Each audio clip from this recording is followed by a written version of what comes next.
So we had the news. They said the thing crashed in Kishi or no Kishi. That they live everywhere. So in the morning, one of my brother who is in the village, they quickly called me and say, "Hey, it's Lisa. They changed. Hey, it's happened. That's yesterday. What can we do? What can we do?" Then I started making contact. And I called AIT. But I said, the crash you people are looking for in Kishi is in Lisa, my village. He said, "Where is that place?" I said, "Do you know Idoko?" Fortunately, the guy knew Idoko. I said, "Hey, we get to Idoko. Now don't get there. You are going to Lisa." Under 30 minutes, AIT blew us. Fortunately for us, Baba Basanjo was in power. It was said that Baba Basanjo didn't do anything. I have to commend him.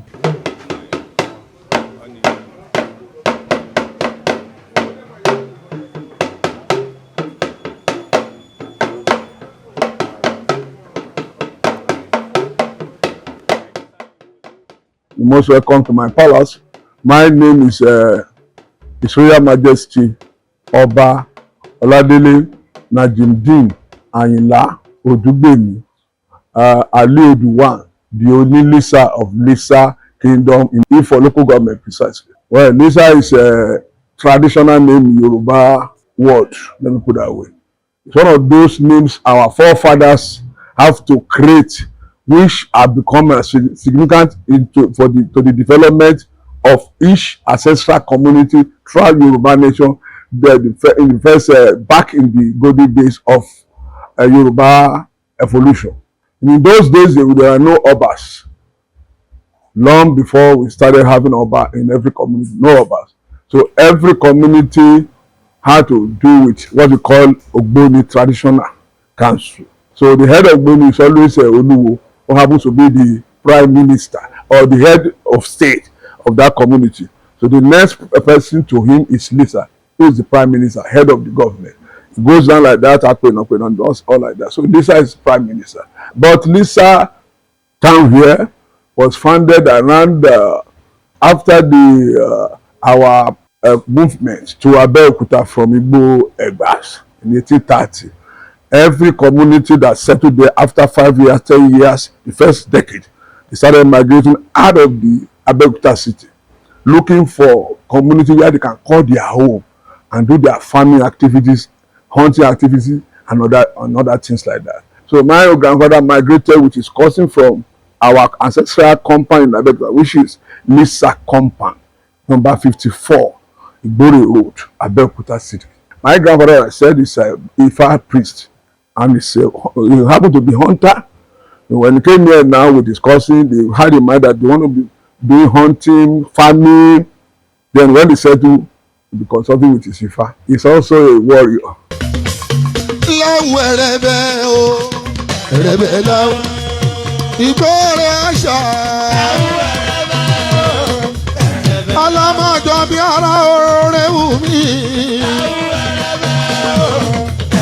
Aṣọ́bìnrin gẹ́gẹ́ bí ẹni ò láyà ńlé. Má gbẹ̀gẹ̀rẹ̀ ayá ń bẹ̀ nílé tọmọtọmọ. Bí ogún, bí ọgbọ̀n, bí ọgọ́rùn-ún ayá ń bẹ̀ nílé. Àwa olówó òde tìrì olówó díjà lẹ̀.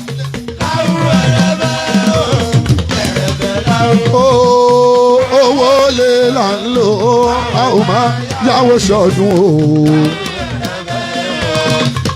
Eléyìí ọmọ wa. Eléyìí ọmọ wa. Ṣẹ̀fíù yí ọmọ wa.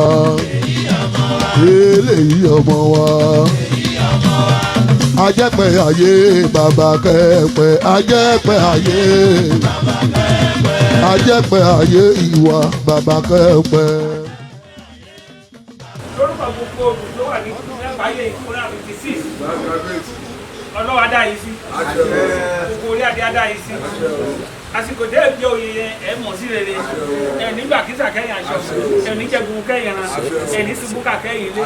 Ọba tó ti fi jẹ́ oyè bíi kò ní dàwátì. Adé apẹ́ lórí ẹ̀. Bàtà apẹ́ lẹ́sẹ̀. Gbogbo kejì rẹ̀ pátá lọ́wọ́ aṣọ ní pẹ̀tẹ́lẹ̀. Ẹni bá ti ṣe ọ̀nà gbégbà. Ẹ ò nígbà kísà kẹ́yìn aṣọ ní jẹ́gùn kẹ́yìn ran. Ẹ ní ṣubúkà kẹ́yìn ilé. Ẹ nígbà ọ̀tá lọ́rẹ̀. Ẹ sì nígbà ọ̀rẹ́ lọ́ta. Àtúntò tètè bẹ́ẹ̀ wọn lórí kọ́tà ń pè fá. Àrìngbẹ̀rẹ̀ bẹ́ẹ̀ wọn lórí kọ́tà ń pè ìṣù ọ̀daràn. Àwọn ní sọ̀rọ̀ sọ́gàgà ló kọ́tà ń pè lẹ̀kẹ̀ ọ̀jẹ́. Gbogbo ọ̀tá kọ́tà tó bá ń dárúkọ ilé ìdá ilẹ̀kẹ̀ ọ̀jẹ́ ló wà bá wa náà. ẹ̀ ń ṣàṣeyọrí ẹ̀ ń gbàgbé ẹ̀ fàfà ní orúkọ gbogbo àwọn olóyè olóyè fún pátá nígbà wọ́n ṣe ẹgbà bẹ́ẹ̀ òbí ìwé láti wọ́n ṣe. Betty wí ló máa rí Betty wí ló máa rí Betty wí ló máa rí Betty wí ló máa rí èyí ẹ̀ wí yẹ̀ àárọ̀ mọ́ Betty wí ló máa rí. A kì í fi ṣúgà sẹ́nu ká kòkòrò agbára Ọlọ́run ọ̀rọ̀ yóò ní kòrò àti ara yìí ọ̀rọ̀ yóò ní kòrò àti ara yìí adùn la máa ń bá lé ṣúgà agbára Ọlọ́run adùn la máa bá lé adùn la máa bá lé kọ̀ọ̀kan wa.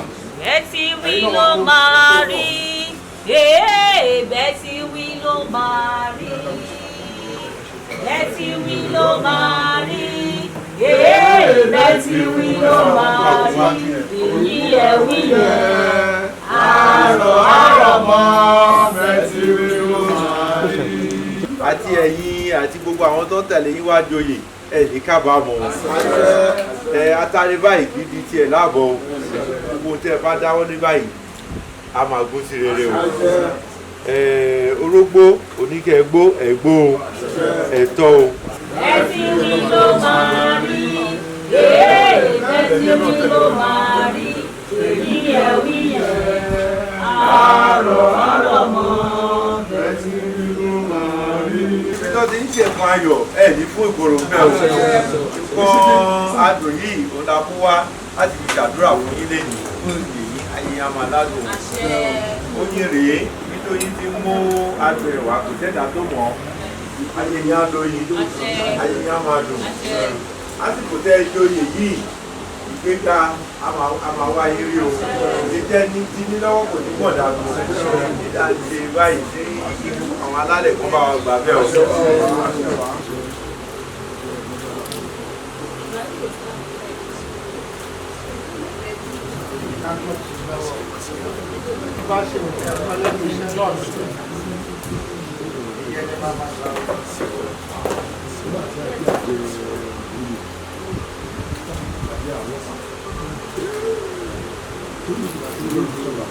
Ẹ̀jà ló lóye o. Ẹ̀jà ló lóye o. Ẹ má sọ wọ́n báyìí, ẹ má ṣe báyìí sí wọn ni. Ẹ kọjú sí wọn. Orí burúkú ò ní fọ́ yín o. Ojú yóò ní fọ́. Etí yóò ní. Apá àtẹsẹ̀ yóò ní ẹ̀rọ. Ẹsẹ̀ kẹta yóò ní bàjẹ́. A ní bí a ṣe bẹ́ẹ̀. Ṣé kí n dé fún un?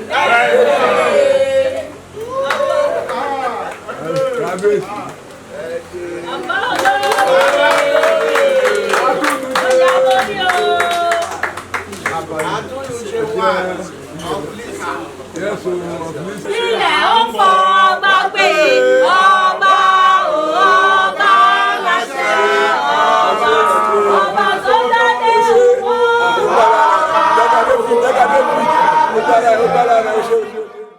atúlùṣe àwọn olùgbọ́ lórí gbogbo ìgbà mìíràn èmi náà ṣe wà níbi iṣẹ́ gbogbo ẹ̀ láwọn olóyè tó ń dìlú mú àwọn olùgbọ́ ó tó ẹni bíi mẹ́rin márùn-ún wọ́n ń pè gbà àwọn fẹ́ kí n fẹ́ ẹ fún ẹnìkan lóyè níta ló tọ̀ ó ní ẹ̀yàn báyìí ó ní ọlọ́pàá àwọn ìwà sábìsà ọdún èèyàn ló ṣiṣẹ́ ìlú o àdẹ̀rí pé àwọn tó tẹ̀ jẹ́ jẹ́ àìjìbí náà ti jẹ ìkan bá jẹ oyè kan bí lẹ́nu ọ̀fẹ́ ìlú náà ìlú ṣáà sọ pé kájà fún láti olùṣe pé torí kan bí ọlọ́run gbé ṣe sí ìlú nísà pé ibi tó tẹ̀gùn sí ó ti sọ di estate olùjábọ̀. àbẹ̀wò ẹ̀jẹ̀ káàkiri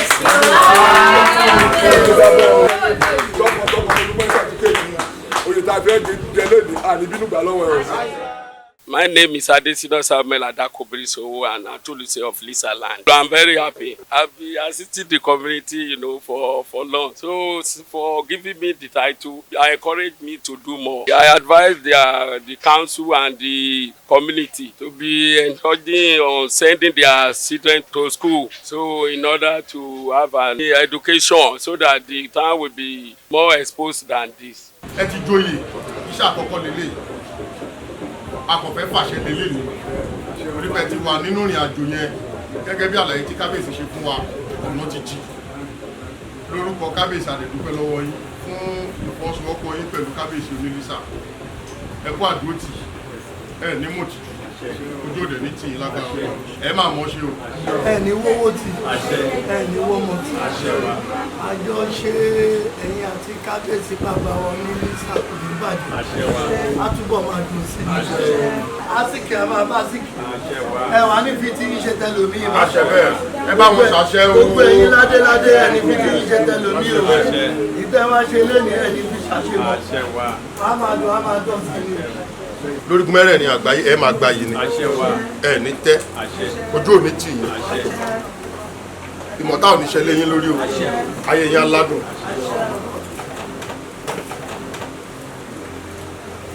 obìnrin orógbó ló wà mí látàrí obìnrin bí kú obìnrin bí àrùn obìnrin bí àṣírí obì abíkú fún yín dàrú látàrí kí di tiẹ̀ láàbọ̀ gbogbo nǹkan rí yín pátápátá Elédùmarè ò ní jẹ́ kó já àbọ̀ lódìdí lórí tọ́lọ́ máa gbé fún yín orógbó rẹ̀ aago ní sáyé kọrin kí sí ẹ̀ lè fọjọ́ lọ́jọ́ lọ ẹ̀mú wọn bàtà mọ̀tá ò ní ṣe léyìn lórí ayé yín aládùn ayé yín adùn kalẹ̀ ẹ̀ nímọ̀ kúrò.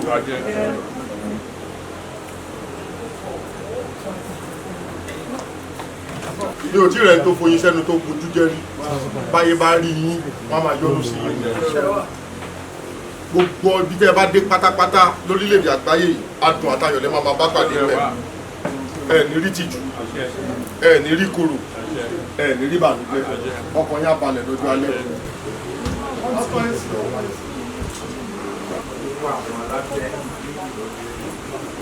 wáyé wá sí kírísítì náà ibi tí ò dá wọn ní mọ́bẹ̀ o títà ń ṣe lẹ́yìn alálẹ̀ níta àrò ọmọ olùfẹ́ kò tẹ̀bẹ́ o alálẹ̀ òdùwà olùfẹ́ tẹ̀bẹ́ o. ojú yóò ní fọ́ ìdí yóò ní fọ́ apá àtẹsẹ̀ yóò ní rọ ẹsẹ̀ kẹta yóò ní ọ̀pá yín ṣàṣẹ o. ṣé kí n dé àwọn ọ̀dáwò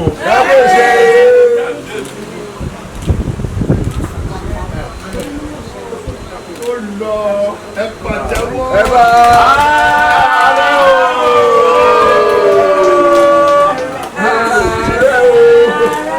olùṣọ́ òjìṣẹ́ lórílẹ̀-èdè.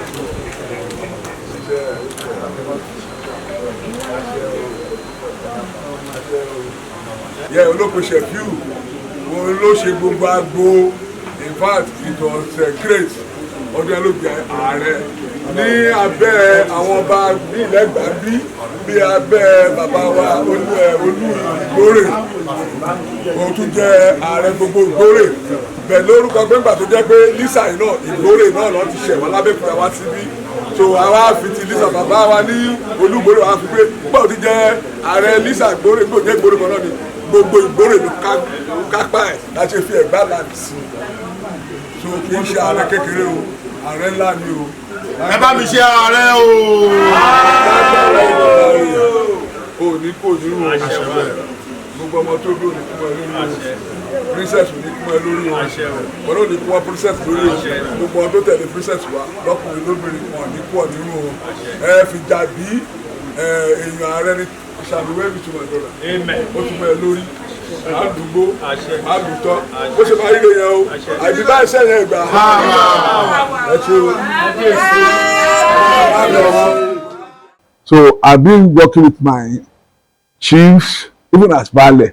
So when the government has given me official staff of office, I have to make sure I create my own Lisa Traditional Council, as we have in Egba Traditional Council, which I belong now. So I'm such a person that I have to do something in line with the policy of government vis-a-vis chief chancellor.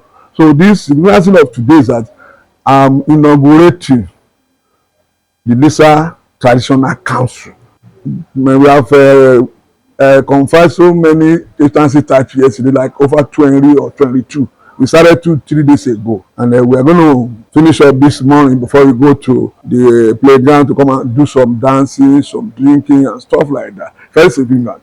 This is the first time I'm inaugurating the Lisa Traditional Council. That's going to work with me. Everybody should perform. But those who have been working with me, they perform. As I'm saying, or to their best ability. But now you are one working in council, Oba in council. This is not just Baale. I deliberately not do my coronation and the fasting. So next year, inshallah, Ubalama Walai Walai, then we not throw Wasiu level.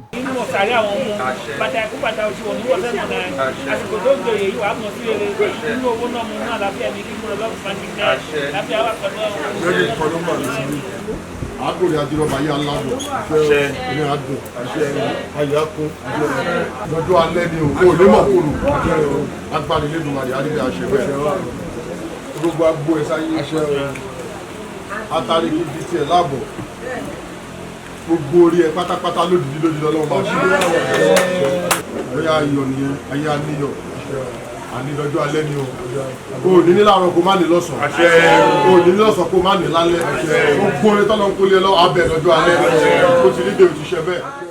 Orúkọ mi ni Chief Dauda Ọláwálé Akérèlé tí mo jẹ́ ajírọ́ba tìlú Lisa Goreland.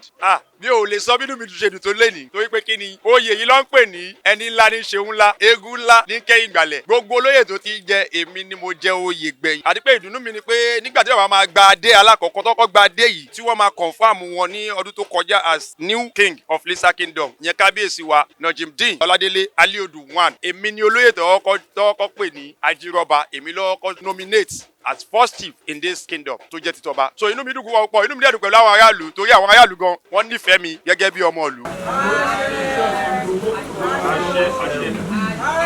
Kábíyèsí o àsìkò tó dé oyè yìí àmọ́ ìgbàlẹ̀ àlékún àwọn olè àlékún ọ̀pá àgbàdo àlékún lọ́mọ àlékún lálàáfíà. Ó ṣe èèyàn púpọ̀ ó ṣe ọwọ́ ọ̀fẹ́ gbàdó ti Senegal ni o Senegal lẹ́ẹ̀ ni o ibẹ̀ ló ń gbé ó sì gbé bẹ̀ náà o tí wọ́n tẹ̀lé o ti jẹ́ fún ọmọ ẹ̀ ti jáde sẹ́kọ́ndì wọn tẹ̀lé mẹ́sì bẹ̀ ibẹ̀ nìyálẹ̀ ẹ̀ wà so ìgbàmọ́dẹ̀ ti mọ̀ gẹ́gẹ́ bí ọmọ Èkó gidi Akérèlé Èkó ni lágbára ìgbìmọ̀ ó ti dé oyè ó ti mọ ẹ lórí àṣẹ ìwà tó máa fún tó máa fi gbalẹ̀ kọ́ oyè lọ́rùn ẹ̀ kò ní òwò. àṣẹ. ìfẹ́ tí èmi kábíyèsí Lisa ní sí ẹ lájọ́ tí ó ti wà pẹ̀lú mi ìfẹ́ náà ti dò. àṣẹ. kò ní rùn. àṣẹ. àjẹgbó àjẹtọ́. Mo ń fi àsìkò yìí ṣàdúrà fún gbogbo ìlú Lisa àti kábíyèsí wa ọba Oladele Najeemdeen Ali-Odu I pé àṣeyí ṣàmọ́dún gbogbo ohun tí kábíyèsí bá ń dáwọ́lé á máa yọrí sí oore pàápàá lórí ìlú yìí gbogbo àwọn aráàlú yìí wọn ò ní kábàámọ̀ pé kí ló ta fi ajírọ́ba jẹ oyè nílùú yìí ọ̀nà wa tó dẹ̀ rí bákan méjì àdúrà mi sí Ọlọ́run àti alálẹ̀ lẹ̀ rí pé kí ìjọba kó rojú ráyè kí wọ́n rántí wa kí àwọn náà dẹ̀ ṣe kíni ká ní ọ̀nà tó dáa ìlú Lisa tòrò ìlú Lisa gbòòrò ìlú Lisa adùn aláyọ̀ adẹ̀lóyin. Ìbà Ọlọ́run ìbà ènìyàn tó mẹ́ ní kalẹ̀ o mo kí yín láìkẹ́ ní gangan.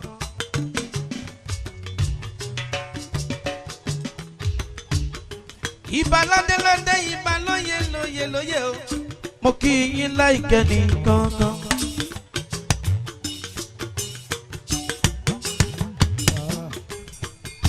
Mojúbà fún gbogbo orí adé pátá mo kí yín láìkẹ́ ní gangan.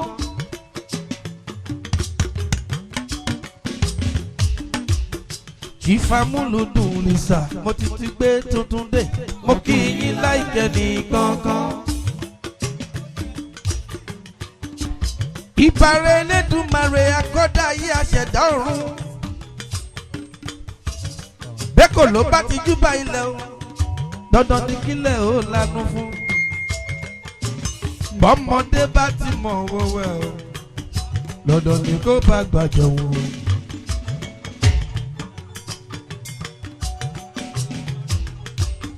Gbogbo ọ̀tọ̀kùlù tí ń bẹ láàrin wa gbogbo yín náà ni mo kí gbogbo ládéládé gbogbo lóyè pátá.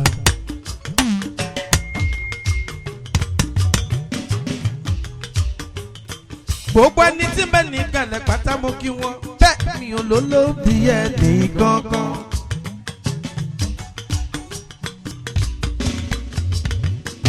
Mo kí bàbá mi His Royal Majesty Oladele Najeemdeen mo kí ẹ níbẹ̀ dáadáa.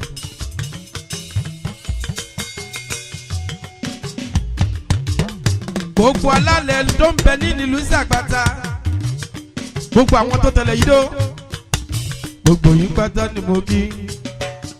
èmi ṣí fìlà forí adé torí pé lọ́ba fìlà ọba ń pa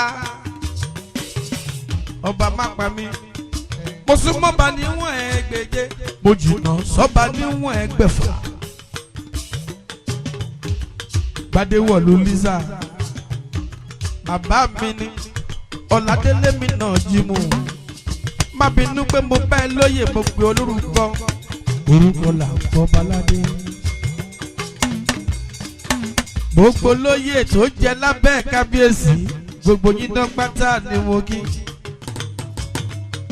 látòkèdè sálẹ̀ o Prince Gòkè ti dé. mi ò pé kólókó má dẹ̀ roko bẹ́ẹ̀ mi ò pé kọ́lọ́nà má dẹ̀ yẹ̀. ohun tí mo ṣàfẹ́ ni wípé yé ẹjẹ́ ńlá yé ṣe tèmi. mo rẹ́ ní bàlà mo dúpẹ́ mo rẹ́ ní bàlà mo ṣọpẹ́ tèmi.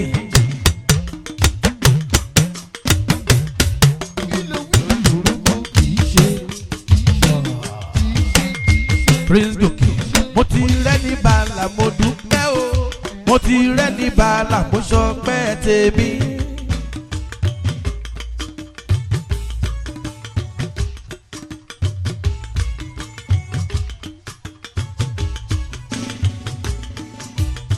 mo rẹ́ ní bàlà mo dúpẹ́ sẹ́ mo ti rẹ́ ní bàlà mo ṣọpẹ́ tèmi.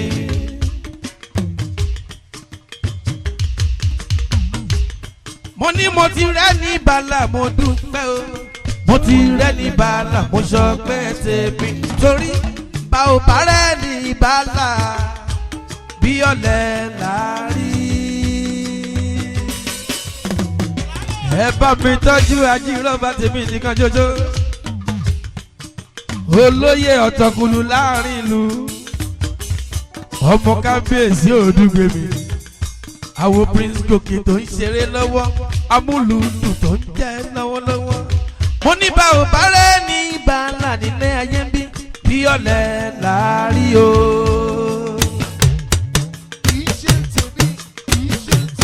òkè orí burúkú kìí ṣe. bá ò bá rẹ́ ní bàálà Amuludun bí ọ̀lẹ láàrí.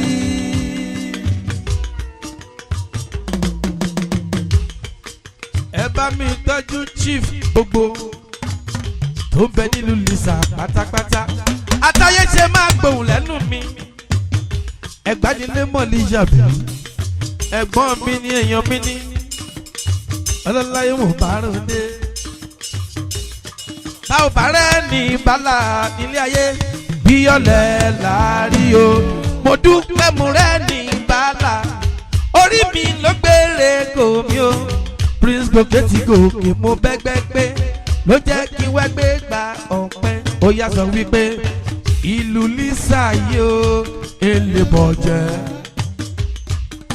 ìlú Lisa yìí o èlé dàrú o èlé bọ̀jẹ́ èlé dàrú nítorí pé ó bọ̀jẹ́ tì lọ́lá Ọlọ́run.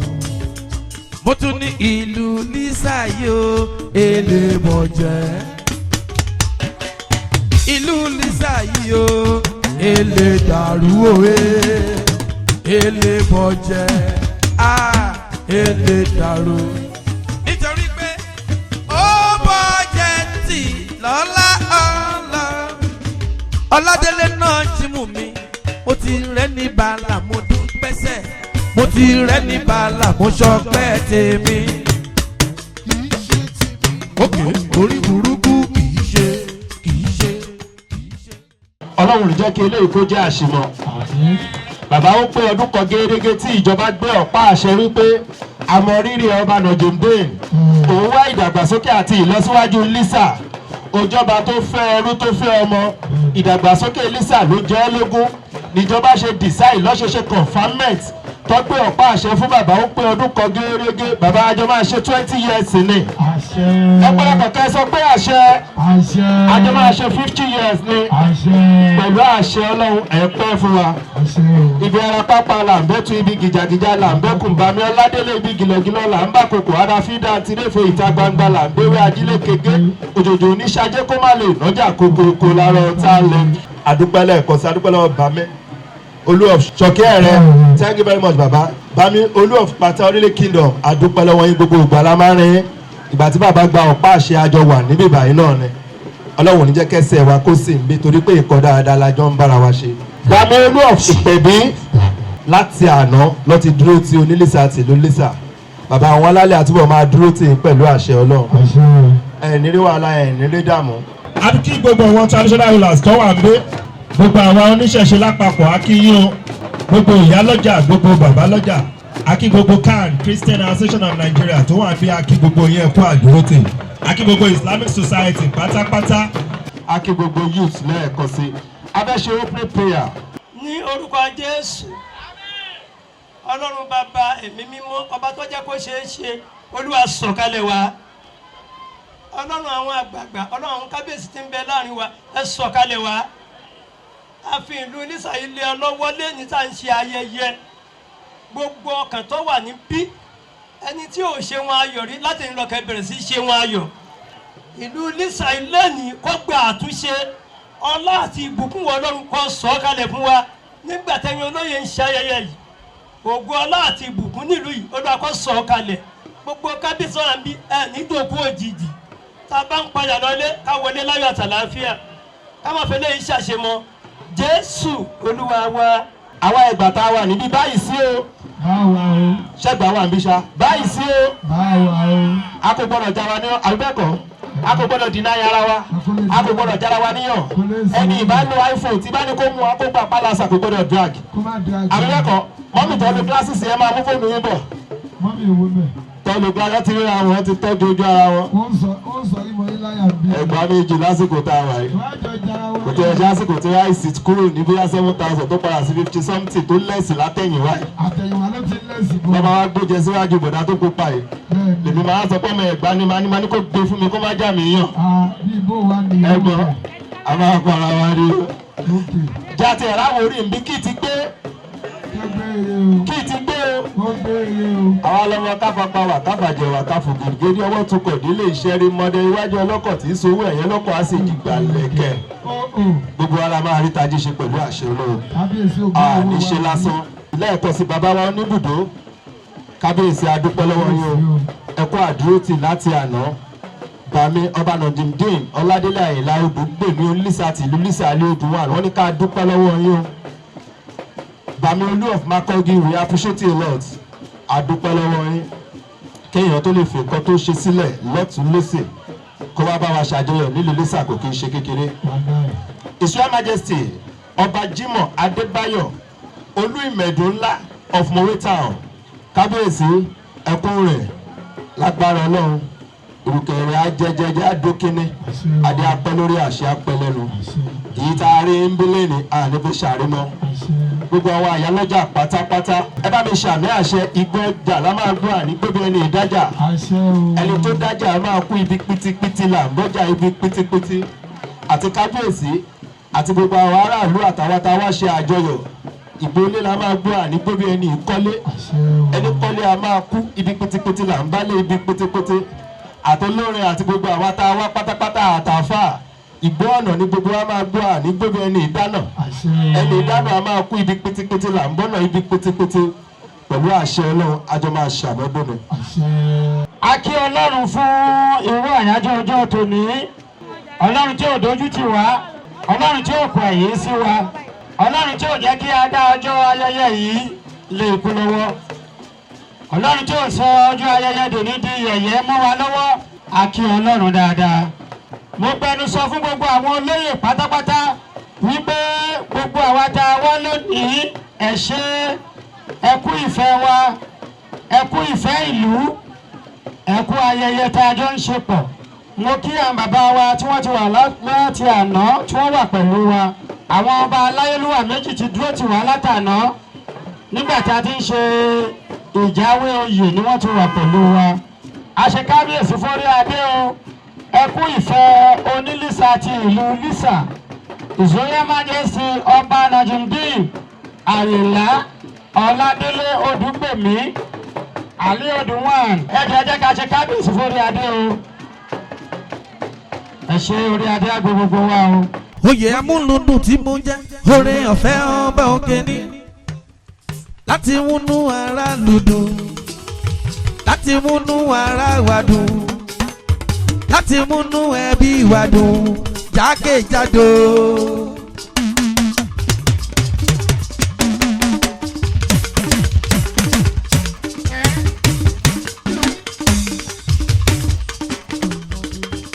oyè amúlùdùn tí mo jẹ́ oore ọ̀fẹ́ ọba òkè ni lábẹ́rẹ́ aláṣẹ His Royal Majesty.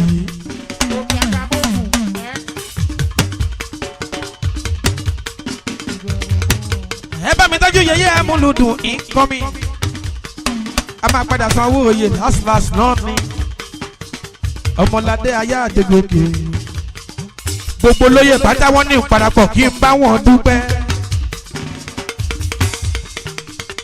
látòrí àgbà kin tó fi dé orí olóyè pátápátá dórí akínrógun dórí balógun dórí akọgun dórí atáyéṣe dórí aṣíwájú dórí atúnlúṣe dórí ìyá ọba lórí líkà dórí ìyálóde dórí ìyálájẹ títí dórí aṣípa tó fi dórí ajírọ́bà tó fi dórí olórí ọ̀dọ́ pẹ̀lú ọ̀tún olórí ọ̀dọ́ tó fi dórí ọ̀tún kábíyèsí o ìṣọ̀lá ṣọ́ndé máa gbóhùn lẹ́nu mi dáadáa wọ́n ní kí n bá wọn dúpẹ́ lọ́wọ́ kábíyèsí o tó fi dórí amúlùdùn tó ń ṣeré wọ́n ní kí n bá wọn dúpẹ́ lọ́wọ́ kábíyèsí o ọ̀tún àgbà oyè ìṣọ̀lá mi ṣòǹdè máa gbọ́. wọ́n ní kí n bá wọn parapọ̀ kájọ dúpẹ́ lọ́wọ́ kábíyèsí o tó fòye yìí dá wà lọ́lá.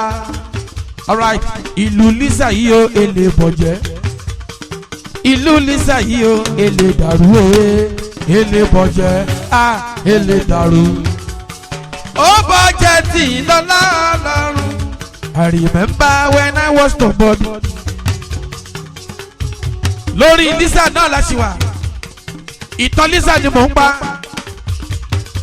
nígbà kan rí wọ́n ti sọ pé Lísà ò tiẹ̀ lè jẹ́ nǹkankan àní nígbà kan rí wọ́n lálẹ́ ò jẹ́ mọ́ nǹkankan Ọlọ́run ló wá gbógo fọ́ọ̀lẹ́ o ó fi Lísà sínú world map ó yá sọ pé Lísà lórí òkè téńté lórí òkè téńté ìlú Lísà lórí òkè téńté téńtélé ó bàjẹ́ tí lọ́lá Ọlọ́run ìlú Lísà lórí òkè téńté ẹ bá mi tọ́jú kábíyèsí o. Oladele Najeemdeen ní His Royal Majesty tiwa ní Ali-Odu tiwa ní Lísà létí omi oníbùdó máa ń dá kọjọkọjọ mo ní rírí ṣe rẹ kò ní dúró àìríṣe kò ní wọlé tọ̀wẹ́ ẹ bá mi tọ́jú ọlọ́tọ̀ mi gangan ọlọ́tọ̀ ló ní tòun ọ̀tọ̀ tiwa ní ẹ bá mi tọ́jú ọlọ́tọ̀ o èèyàn kábíyèsí Olu of Lisa ti wọlé ọlọ́láyé lóde tèmi jọ̀wọ́ ọlọ́láyé gbajúmọ̀ mi lò ẹ bá mi tọ́jú ọlọ́tọ̀ mi gangan àsùnbàgbò kò ní sanwó o ó yá èèyàn mi o èèyàn mi pàdé mi èèyàn mi sẹ́ẹ̀ èèyàn mi tẹ́lẹ̀lẹ́lẹ́lẹ́ pàdé mi èèyàn mi ọlọ́tọ̀ ló ní tòun ọ̀tọ̀ o tó fi múlẹ̀ ẹ̀sọ́ kéde o ìlú Lisa ṣáà máa tẹ̀síwájú Lisa lórí òkè téńté ẹ bá mi tọ́jú aláya mẹ́ta o Túndé Òdùṣẹ̀mí gangan ìlú Lisa lórí òkè téńté lórí òkè téńté lórí òkè téńté lórí òkè téńté ẹ bá mi tọ́jú múni bèbí o yé olóríire dáadáa ẹ bá mi tọ́jú Monísọ́lá mi bèbí o olóríire dáadáa Monísọ́lá orí ló bá ẹ ṣe o ọ̀tá yìí bá yọ mí o orí ló bá ẹ ṣe o royalty o ọ̀tá ló bá yọ ẹ o mo ní yẹn bèbí o mo ní bèbí yẹn máa rẹ o ṣe o.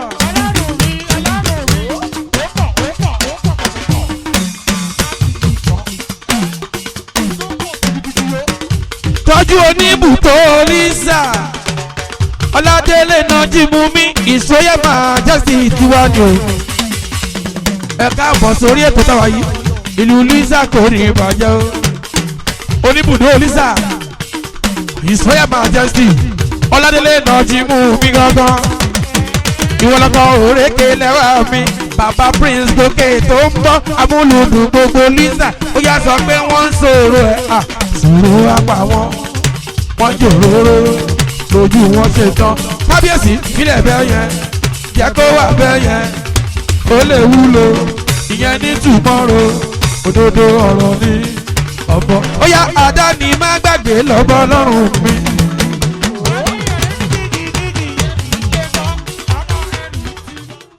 Bẹ̀rẹ̀ kíkí mi láti ọ̀dọ̀ bàbá wa àgbà aláìlúwà alákejì ilẹ̀ gbogbo Ẹ̀gbá àwọn tí wọ́n fi kábíyèsí Olú Lisa tí wọ́n fi ọ̀pá àṣẹ lé wọn lọ́wọ́ láti máa darí gbogbo àkóso ìlú Lisa gbogbo àwa tí ẹ wà bí ẹ bá mi ṣe kábíyèsí fún bàbá wa lákè o wọ́n á tún mú kíkí mi mo mú lọ sí ọ̀dọ̀ kábíyèsí Ali-Odu I ọba Najeemdeen Oladele Odugbemi Onilisa I Bádéwọ̀lé àkọ́kọ́ ti lu Lisa gbàlejò gbogbo wa mo kí gbogbo àwọn lọ́balọ́ba ètí wọ́n ti wà ń bí láti àná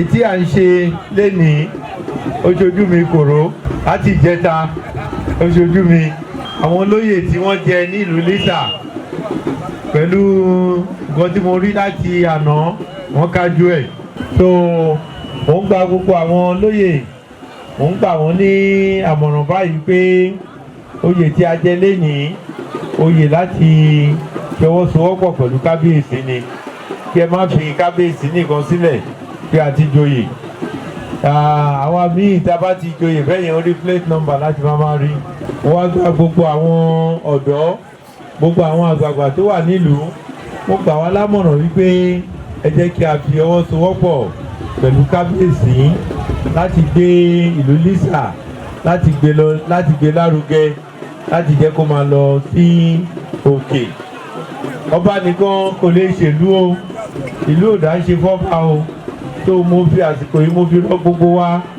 àwa tí àti ìjòyè ẹ má jẹ́ kí a rò wí pé àti kábíyèsí fẹ́ ló fún lóyè yẹn ẹ jẹ́ kán lọ máa bá ṣe ń bẹ̀ no ẹni tí òjòyè lénìí ó lè ṣe kí ni ó lè jẹ èrè lọ́la ẹ jẹ́ ká fọwọ́sowọ́pọ̀ pẹ̀lú kábíyèsí mo dúpẹ́ púpọ̀ lọ́wọ́ gbogbo àwọn elétò ààbò láti ìjẹta tí mo ti wà ń bí mo rí pé nǹkan ò bá kan ètò ààbò ó múnádóko gbogbo àwọn members of press mo dúpẹ́ lọ́wọ́ gbogbo wa àti gbogbo àwọn lóyè ló wá láti ìlú mo dúpẹ́ lọ́wọ́ wa ilé àti ọ̀nà wa tí a fi sílẹ̀ ayọ̀ náà la máa bá lórúkọ Jésù lẹ́ẹ̀dá ṣe ń bí òun ni pé lẹ́yìn ìgbà tí mo ti gbọ̀ bá àṣẹ 20 years ago gẹ́gẹ́ bí baálẹ̀ ìlú Lisa kì í ṣe baálẹ̀ tó ń jẹ ní kọ̀rọ̀ baálẹ̀ tí aláké gbogbo ìgbà fi jẹ ni bàbá wà lórí àpèrè ọdún kan first anniversary lèmi jẹ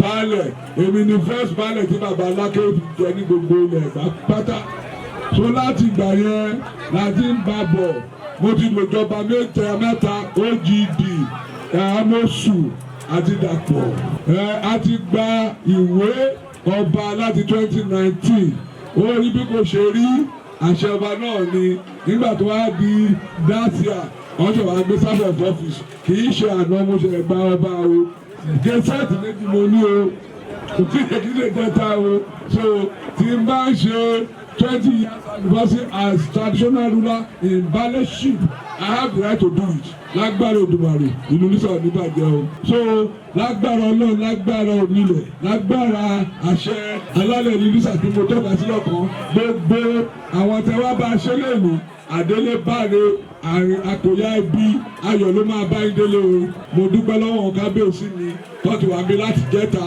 àná èmi kábíyèsí ti pọ̀ rẹpẹtẹ tọ́lá wà pẹ̀lú yín mi nígbà lákòókò ọmọ wa ọmọ mi Amuludun ìlú Lisa àtìgbà tí mo ti mọ̀ ní mo sọ pé ìwọ ló máa di Amuludun àdúrà mi sì ń gbà lórí ẹ̀ lágbára Ọlọ́run amókè òkìkí akọ̀bí ti bàbá kọ̀mándà ẹbí níṣòwòdì akọ̀bí ti KSA kì í sọ̀ni adé ní ti orin tó gbọ́ tó yọ̀ láàyò. Royal Majesty Dr. Rotumo Ayinla.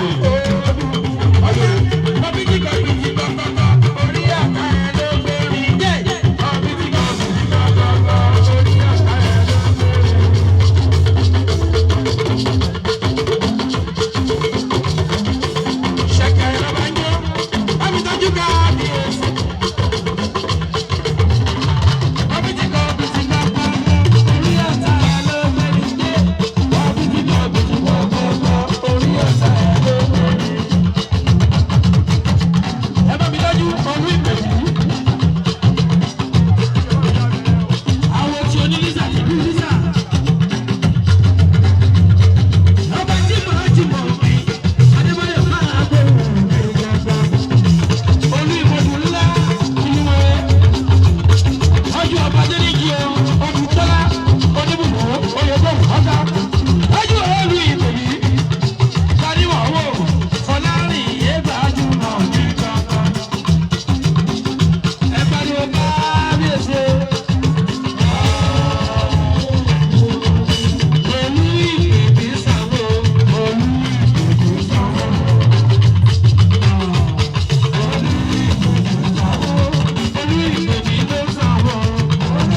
kábíyèsí mi. Bàgbé bàgbé jẹ́ ìsanwó kábíyèsí mi. Tọ́jú bàbá akẹ́yẹ. Ojú bèbí ló sanwó. Ìlú Lísà yìí ó èlé kọ̀ọ̀kan. Ìlú Lísà yìí ó èlé dàrú ó. Èlé kọ̀ọ̀kan. Èlé dàrú. Kábíyèsí Lísà. Ó bàjẹ́ tì lọ́lá lọ́rùn. Mo ní ìlú Lísà yìí ó èlé kọ̀ọ̀kan. Kábíyèsí ìlú Lísà yìí ó èlé dàrú ó.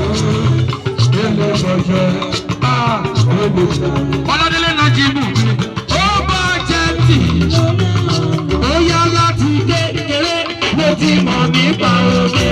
Oladele Najeemdeen.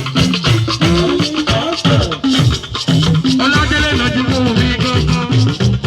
Àní láti kékeré ló ti mọ̀ nípa òde. Mo ti dàgbà ká gbogbo bá wọn ṣògbé.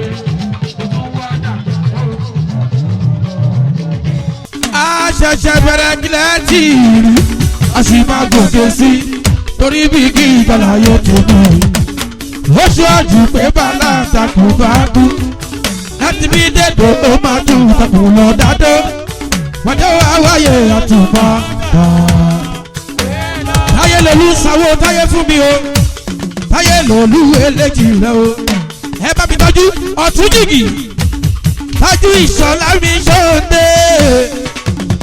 Ẹ̀gbọ́n táyé lolú olúwo tèmi gángan ọba ìṣègùn máa dá kọjọkọjọ rírí ìṣẹ̀lẹ̀ kò ní ìdúró àìríṣẹ́ kò ní wọlé tọ̀ ẹ́ ó yá mo ní báyé bá ń jayé bí bàbá ń jàgbà títí lóṣù táyé lolú báyé bá ń jayé bí bàbá ń jàgbà títí lóṣù bàbá.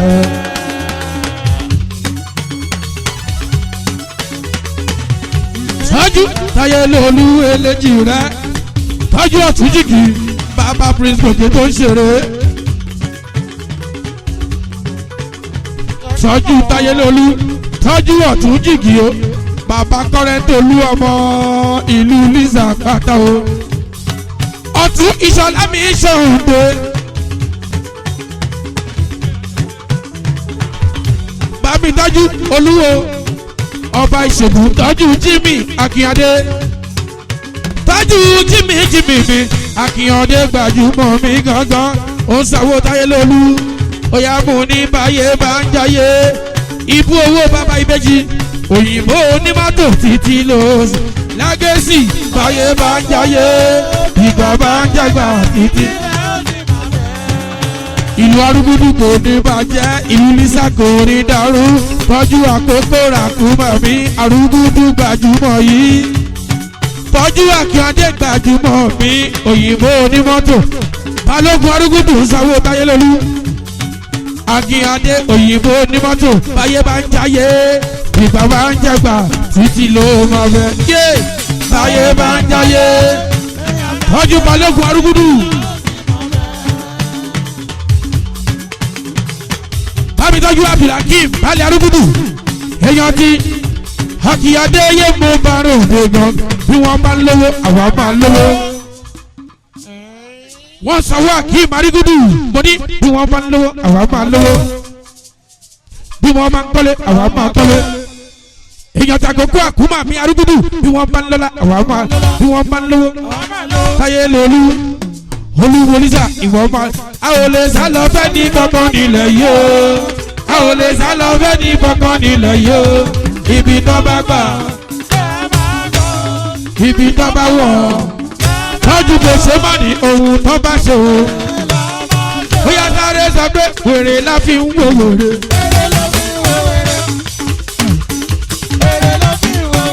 Bámi tọ́jú àìsí olóníṣọlá ṣẹ́wà chairman CDC ọlọ́run níṣọlá gbajúmọ̀ mi inspector police ọlọ́pàá tó gbójú owó ìyá pupa ṣá ló sanwó mi àwọ̀ àìsí mi kan fọ̀ wọ́n ní wèrè la fi wò wò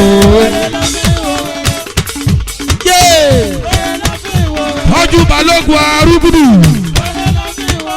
òṣèmọ̀ní ló san omi ẹ bá mi tọ́jú ìyá pupa ó tọ́jú Isaac fún mi lọ́wọ́lọ́wọ́ balógun èèyàn lẹ́gẹ́sì mi gangan wọ́n ní wèrè la aláwùsá o wèrè la fi wò wèrè wèrè la fi wò wèrè ó ní bí wọ́n bá ń lówó bí wọ́n bá ń kọ́lé bí wọ́n bá ń bímọ àlìjọjọ kíjọ o àlìjọjọ kíjọ àlìjọjọ kíjọ o a ò lè sá lọ fẹ́ ní kankan nílẹ̀ yìí o a ò lè sá lọ fẹ́ ní kankan nílẹ̀ yìí o ibi tó bá gbà fún mi ní jábọ̀ ohun tó bá ṣe ó yẹ mo ní wèrè láàfin wò kàn wèrè láàfin kájú má jẹ́ kó dùn bí o ṣe má jẹ́ kó dùn mí wọlé kan lè má jẹ́ kó dùn mí ẹ tọ́jú Olu of Lisa wèrè láàfin wò wèrè ó yẹ mo ní ara yín lẹ́tàn lówó ara yín lẹ́tàn lówó òní máa kì wọ́n kí la wí òná mi lówó òní máa kí la jọ jẹ kí la jọ fún. wọ́n ní ara yín lẹ́tàn lówó wọ́n fẹ́ mọ̀ bí a bá jọ ni. wọ́n fẹ́ mọ̀ bí a bá jọ ni. aya oṣù máa ló ń náwó. bá mi tọ́jú kàkà owó gbòdìmọ̀ kí ẹni bẹ́ẹ̀ dáadáa o. ó sanwó olúwo táyé lòlú. ọba ìṣègùn mi gangan ẹ̀gbọ́n mi èèyàn mi ni. ìwọ lọmọ Olúgbèmí o. ìwọ bàbá Ṣadíyà ló ń tọ́wọ́. tọ́jú ẹ̀gbọ́n mi ni ènìyàn mi ni aya òjúmọ́ ló sanwó ẹ tọ́jú títí ọmọra àdégbẹ̀sán.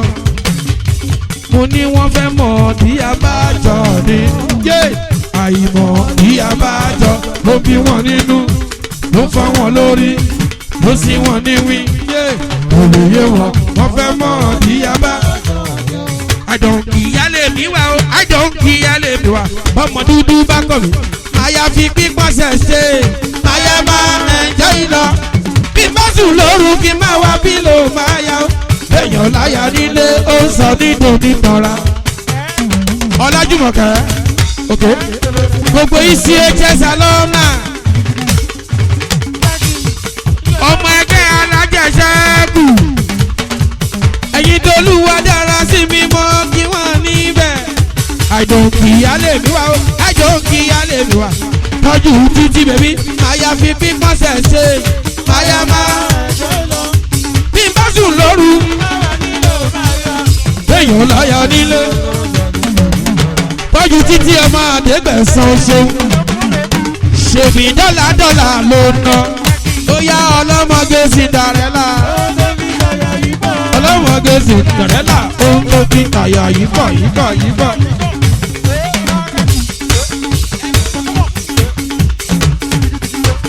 oníwákà wàsákì tọ́jú Laribo alága tó bò àwo tèmi dọ́pẹ́ onígbìndé alága tó bò àwo títí mi ò ti di ọmọ Adégbẹ̀sán ọmọ bàbá tòrèlé níjẹ̀bú Òde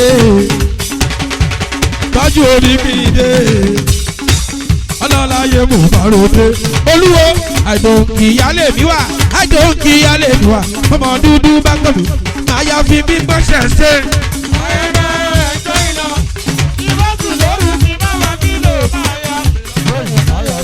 ó sọ nínú nínara.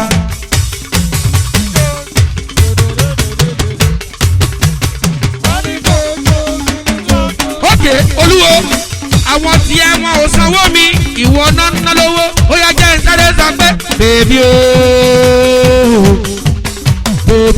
má ṣe bá mi jà òjò kì í sára kú olúwo.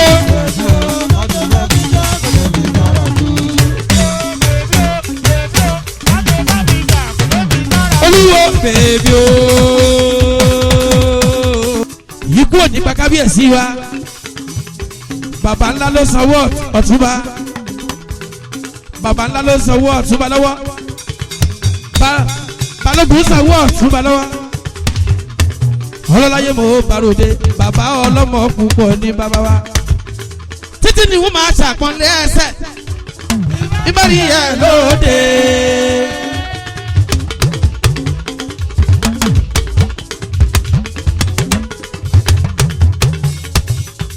ẹ bá mi tọ́jú ẹ̀gbọ́n mi ní ènìyàn mi ní akọ́kú máa gbóhùn lẹ́nu mi gbajúmọ̀ mi ó ṣò ẹ tọ́jú bàbá ńlá èèyàn tí ọ̀túnba tó sanwó mi lọ́wọ́ ẹ bá mi tọ́jú bàbá ńlá òyìnbó onírin òyìnbó onírin òyìnbó onírin òyìnbó onírin jayéjayé gbajúmọ̀ mi o òyìnbó onírin ó yá bí mo ti ń ṣeré mi yóò lè yé wọn ó yá mọ gbẹ́bìrì. bá mi tọ́jú ìwọ ìṣọ̀lá mi ṣòde ọ̀túnba gbogbo Lisa pátá àṣùgbà gbẹ́kọ̀ọ́ nìkan ẹ ò ṣeun ọlọ́láyé gbajúmọ̀ mi ìwọ ìṣọ̀lá mi ṣòde lẹ́yìn ọba ọ̀túnwọ́kàn ọlọ́láyé gbajúmọ̀ mi bá mi tọ́jú aláya plenty ó yá jẹ́ sọ pé túndé wọ́n sọ̀rọ̀ ẹ̀ sọ̀rọ̀ apá wọ́n jòrò lójú wọn ṣe tán ó yá fílẹ̀ bẹ́yẹn jẹ́ kó wà bẹ́yẹn pánẹ̀ ó lè wúlò ìyẹn ní tùmọ̀rọ̀ òdodo ọ̀rọ̀ ni àádọ́ni má gbàgbé lọ́ba ọlọ́run mi.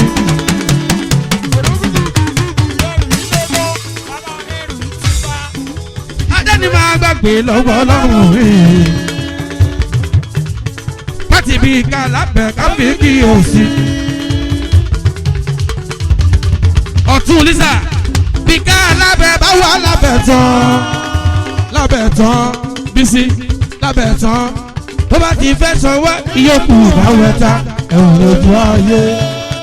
fún mi ní mọ́nítọ̀ ẹ bá mi tọ́jú màmá mi o olórí Erelu màmá gbogbo mọ́ o màmá ra síwájú yé mo bá ròde ìwọ màmá ṣùkúrà tù mí o ṣe màmá síwájú nílùú kàtà màmá ra síwájú nílùú kàtà àsùngbà gbẹ́kọ̀ọ́ nìkan ẹ̀ o tọ́jú àmọ́ o tún ṣe mi o ṣeun ìwọ aláya plenty aláya mẹ́ta máa gbóhùn mi àbúrò mi ní ènìyàn mi ní sọ́jú yẹ̀yẹ́ oge o àní kìíní mi gangan èmi dẹ̀ ní prince kòkòkò ó yá wọ́n bínú ọmọ ológo. wọ́n bínú ọmọ ológo. ok.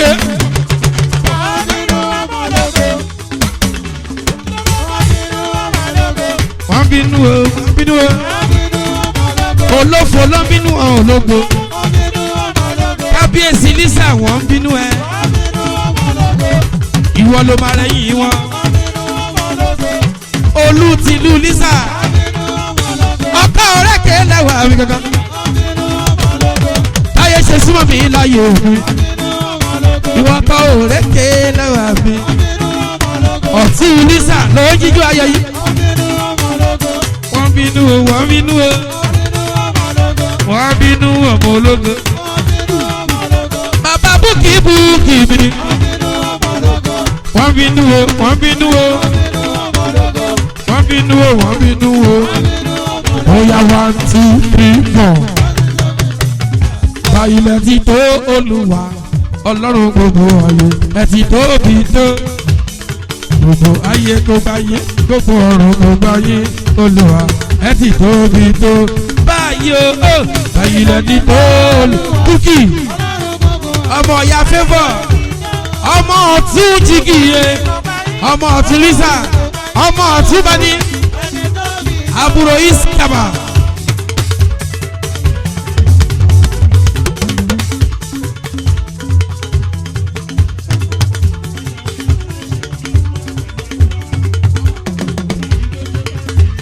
ẹ bá mi tọ́jú ọba dókítà Najeemdeen Oladele mi Olu of Lisa Kingdom tiwa ní. ìwọ lẹ́yìn náà máa ó dùn pé mi Oladele yé mo bá ròde àsìgbàgbé kò ní kàn ẹ́. olùwọ́rùn kò bá yín gbogbo ayé gbogbo ayé tọ́jú ọkọ̀ ó yẹ mo ní ọkọ̀ búkì bèbí ó ṣe mò ń wá ẹ̀ tipẹ́tipẹ́ ọkọ̀ búkì bèbí ó ṣe ọkọ̀ àbúrò mi fi wọ́n sílẹ̀ jẹ́kọ́ máa sọ̀fẹ̀ ọ̀ká sọ̀fẹ̀ ọ̀ká yé ọ̀hún mọ̀ níyọ̀ ọkọ̀ búkì bèbí ó ṣe ló ń sanwó mi ọkọ̀ búkì bèbí ó ṣe ọkọ̀ búkì bèbí ó ṣe tọ́jú alájà mi o. ó yá mo ní bí mo ti ṣeré mi yẹn lè yé wọn ó yá wọn tó lóye olóko dáná bá mi tọ́jú alájà bá mi tọ́jú táyé ṣe jọ̀súmọ́ mi láyé mi bá mi tọ́jú alájà mi òyìnbó ẹlẹ́ja òbádàkùn súnmọ́ mi láyé mi bá mi tọ́jú táyé ṣe ọmọ ẹ̀gbá mọ́ Lisa bí ó ọmọ Baale ní ọmọ kábíyèsí Lisa ẹ̀gbọ́n Prince Gòkè tó ń ṣeré Amuludun Lisa àtàyè ṣe first CDC ìrẹ́wọlédé chairman alájà ṣẹ́wọ̀ náà ṣóńgbà.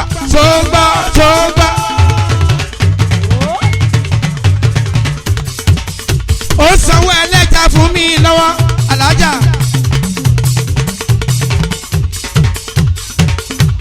ok mo ṣì ń bọ̀ lórí unique ladies club lọ́wọ́lọ́wọ́ ó sanwó ẹlẹ́jà fún mi lọ́wọ́ bá mi tọ́jú alájà ṣẹ́wọ̀ náà ṣọ́ngbà o ṣọ́ngbà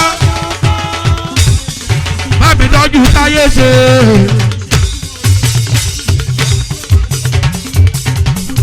ẹ tọ́jú apọ́sù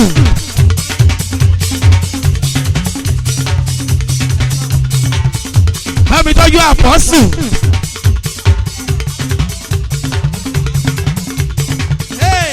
tọ́jú ifá fún mi láyọ̀ mi àbúrò àràbà mi ifá gbogbo gbàgùrà o.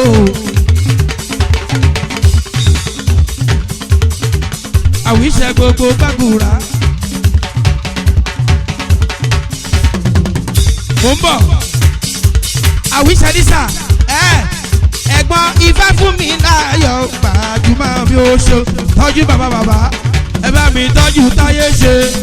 ó yẹ sọ pé ìdàgbàsókè ìlú wa kájẹ́ kó jẹ́ wà lógún ká múra sí ká tẹ̀ra mọ́ ìdàgbàsókè ìlú wa yé ìdàgbàsókè ìlú wa. Ifá fún mi kẹ̀kẹ́ ó jẹ́ wà lógún ká múra sí ká tẹ̀ra mọ́ ìdàgbàsókè ìlú. ó yá jẹ́ sọ pé káwọn tó fẹ́ wà yẹra fúnṣẹ́ ìdàgbàsókè ká fi kọ́ wọn kọ́sàpá wọn ìdàgbàsókè ìlú. tọ́jú Adélájà gbogbo Ìkẹjà ìdàgbàsókè ìlú wa kájẹ́ kó jẹ́ wà lógún ká múra sí ká tẹ̀ra mọ́ ìdàgbàsókè. ó yá nítorí gbogbo CDC pátápátá kò sórí wọn níbẹ̀.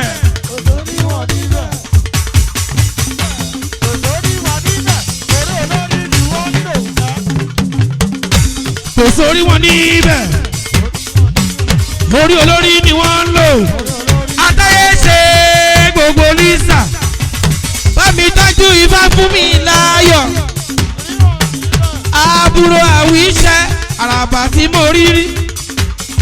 ẹ tọ́jú àpọ̀tù Akínwálé o Akínṣọlá àtàyè ṣe tìlú Lisa pro-tem CDC chairman proprietor the Lighthouse School baba Dami baba Ṣẹ́gun baba Gabriel olólólólóló olólólólóló.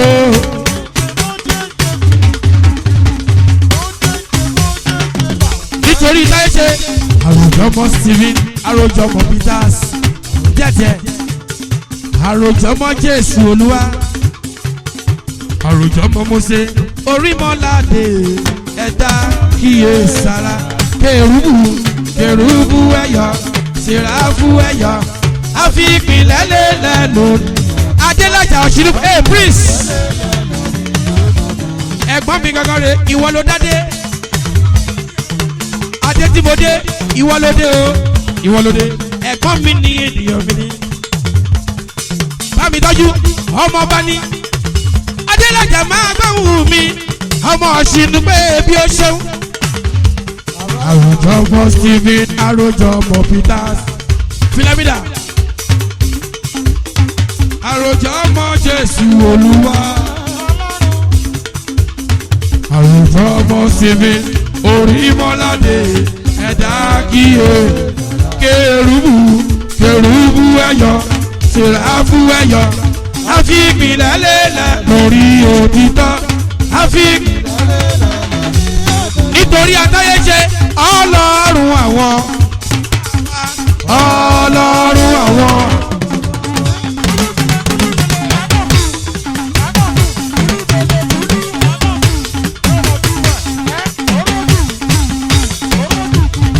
ọlọ́run àwọn pọ́psí wa òye. ìdálíkà máa dóbi ìdúlíkálí ìdárasánà nítorí àtayéṣe àpọ́sù ọlọ́ ṣẹ́gun ṣẹ̀gẹ́ ó ṣe. ọlọ́run àwọn bàbá wa òye. ó yá sọ pé ṣẹ́gun ṣẹ̀gẹ́ ó ṣẹ́gun ṣẹ̀gẹ́ ó. ẹ wálé ẹ wálé ẹ wálé ẹ wálé pátápátá ẹ wálé kábíyèsí ń sọ̀rọ̀. Amuludun wọn ní mú ẹ lóhùn o ìlò oníbàyà mọ ẹ lórí o tó bá lọ a máa dún adún sówó adún sáìsìkì tó pọ̀ Amuludun ó ṣeré náà ó dùn mọ́ wọn kábíyèsí wọn ń yẹn lọ́gọ̀ ẹnu pé you are already there higher you will go wọn kò rọ́mọ Jésù. àròjọ ọmọ Peters àròjọ ọmọ Jésù Olúwa torí àtayéṣe àròjọ ọmọ Mósè Orímọ́ládé ẹ̀dá kílò pariwo kèrúbù ẹ̀yọ sèráfù ẹ̀yọ àbíkí lélẹ́lẹ́ lórí òtítọ́ àbíkí lélẹ́lẹ́ lórí ojú kábíyèsí mi ọba láyélúwà mi ojú kábíyèsí mi ìbàrẹ̀ lèmi ṣe ọba ládélúwà international kábíyèsí ọ̀nà tí mo bá rò pé ìpìlẹ̀ Jésù sílé lóyún tí mo bá ládùn ọjọ́ kábíyèsí mi ọ̀gá wá ṣe rògbò oyè òwúrọ̀ nígbà òwúrọ̀ lẹ́kọ̀ọ́ sàgbà kéèrú barista lọ́yà mi ó sanwó kábíyèsí oníwùdó lórí òtítọ́ àbíbí lọ́lẹ́lẹ́ lórí ó yá sọ pé mo ṣe orí bọ̀ládé.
Àwọn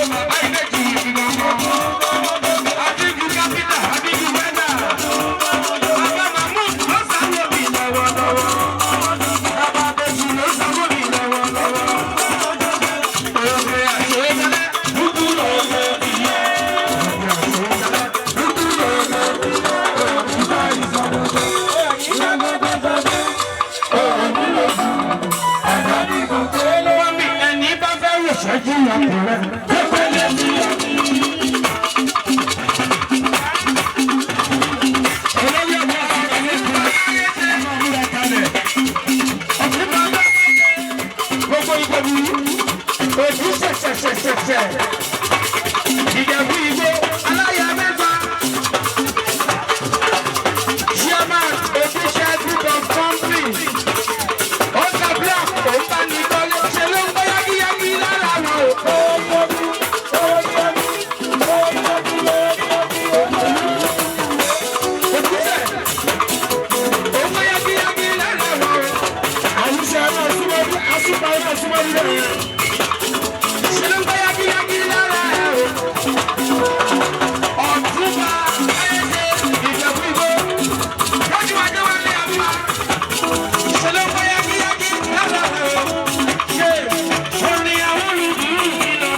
àmì láyé gbàgbé èsì wọn tó lé lórí ọ̀gbẹ́. Alábà mi ò ní pé òní gbọ́ngàn. Bámi dájú bàbá màmú wọn lọ bẹ́ẹ̀. Alábà mi ò lè fẹ́. Bàbá sọ náà alábà mi ò. Ó yá mo ní ẹ̀dẹ̀ lónìí kan nù.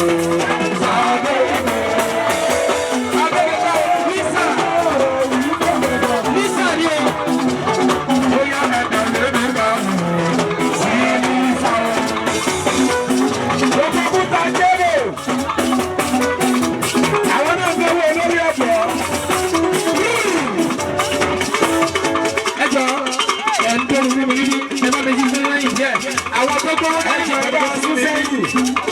Ìwọ́dé ìdájí àti ìnáwó bẹ̀rẹ̀ bá wa sún lẹ́yìn. Wọ́n lọ bẹ́ẹ̀ ẹgbẹ́ ariwo wọ́n lọ.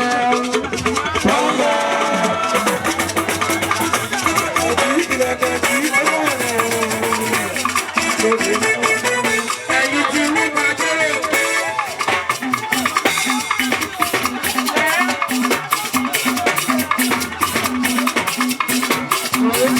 Ọjọ́ ìlànà mi, ẹ̀yin olówó wọn lọ bẹ́ẹ̀. Láti ilẹ̀ yòókù orí, wọ́n lọ bẹ́ẹ̀. Ẹ pariwo, ọ̀nà yóò ọ̀nà. Ẹ̀yin tí wọ́n lọ ọwọ́ yídà, ẹ̀jẹ̀ ká lọ́wọ́ yìí o. Wájú bá wọ́n jà. Akíbọ̀.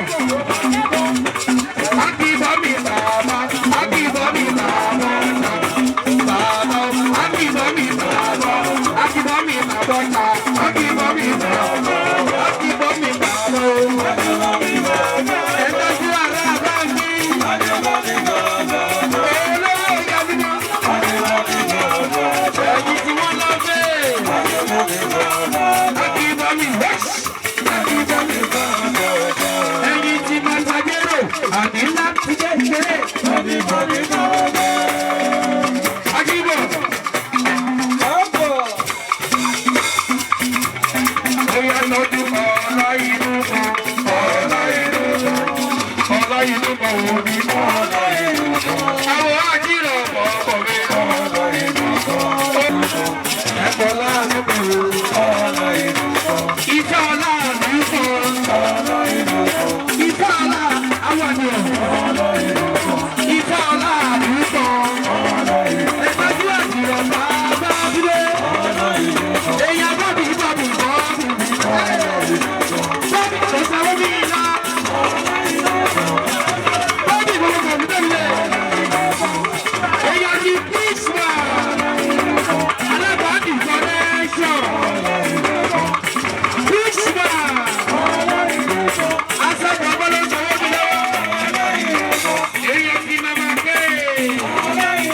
Ó yà sọ pé ó ń rà ó. Ó rà lẹ́bi lórí.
Kábíyèsí. Èèyàn ti kí mi jẹ.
So there was this war, there were wars there, Oladele, this and that with this Nupe.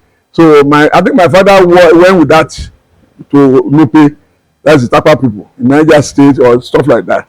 He went for the war. So when they went for the war as a warrior, they when the war, they were succeeded. So he had to carry one woman, Nupe woman, from that place to Russia to Abeokuta, so to say. So, and that's the story, the beginning of Egunoko. Egunoko is synonymous with Tapa people, the Nupe people. It's not Yoruba something. It's from their Nupe. It's their cultural heritage from Nupe. So now my grandfather brought the woman from their Nupe to Egba, to Abeokuta. He married the woman. Her name is Ajara. So we don't say it was Ajara. It remained Ajara because we are still using the woman as a reference point for our prayer here. Then when she came here now, with my grandfather, not here, the first of all settled Abeokuta before they migrated here with the woman. So then she had 5 children for my grandfather, and that's the only woman she married. So he now introduced her own cultural heritage, which is Egunoko, to my grandfather. So all along, as the woman was bearing children, so that was all of us accept. Woman is very powerful. So all of a sudden, we forgot our Egungun they brought from Abeokuta. My Egungun is very powerful in Abeokuta township. They called Egungun Agbefo Ibu. That's the reason they brought from Abeokuta to find this place with Oro. You cannot do Oro festival in Abeokuta every October if they didn't start in Ibori and from our compound. So we came with Oro and Egungun. That is how Egungun came here. It's a woman cultural heritage that was introduced to my grandfather. They born people like us into it. Anywhere I say Egunoko, it's like I see my great grandfather.